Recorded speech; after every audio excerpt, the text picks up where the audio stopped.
आणि महत्त्वाची बातमी, नाशिकमधील बंधुबाबा अशोक खरात प्रकरणामध्ये आता विधानसभेत काँग्रेसने स्थगन प्रस्ताव मांडला।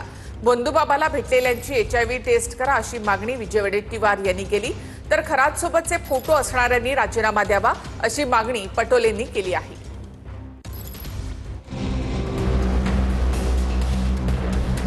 नाशिकमधल्या बंधुबाबा अशोक खरातच्या प्रकरणी विधानसभेत काँग्रेसने स्थगन प्रस्ताव आणला। यावेळी बंधुबाबाला जे कोणी भेटले त्यांनी HIV टेस्ट करून घ्या अशी मागणी वडेट्टीवारांनी सभागृहात केली आहे, तर खरात सोबत फोटो असलेल्यांनी राजीनामा द्यावा अशी मागणी सभागृहात पटोलेंनी केली आहे।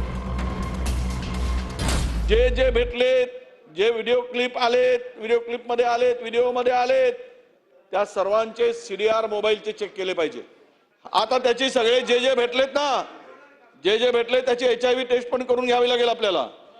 जे जेवढे भेटलेत ना त्या बंधुबाबाला सगळ्याची HIV टेस्ट गव्हर्नमेंटनीच करून घेतली पाहिजे, नाहीतर संसर्गजन्य रोग होईल, सगळेच मरतील। महिला अध्यक्ष ज्या होत्या चाकणकरला त्यांना राजीनामा दिला, मग ज्यांचे फोटो आले त्यांनी राजीनामे द्यावेत ना। भास्कर जाधवानी देखील बंधुबाबा अशोक खरात प्रकरणावरून हल्लाबोल केलाय। सगळ्या पक्षाचे त्याच्यामध्ये लोकप्रतिनिधी आहेत, मी कुठल्या एका पक्षावर बोलत नाही।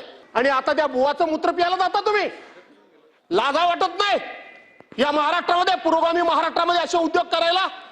या सगळ्या उद्योगामध्ये अध्यक्ष होते मंत्री आहेत। या संदर्भातली स्थगन प्रस्ताव आपल्याकडनं आलेला आहे। मी आपल्याला 2 मिनिटं मांडायची संधी दिली आहे, यावरती मी चर्चा घडवून आणणार नाहीये।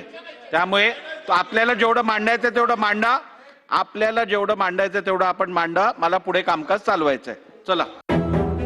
वडेट्टीवारांनी उपस्थित केलेली शंका आणि त्यावरून केलेल्या मागणीचा अंदाज खरा ठरला तर बंधुबाबा अशोक खरातमुळे अनेक जण HIV बाधित होण्याची भीती आहे।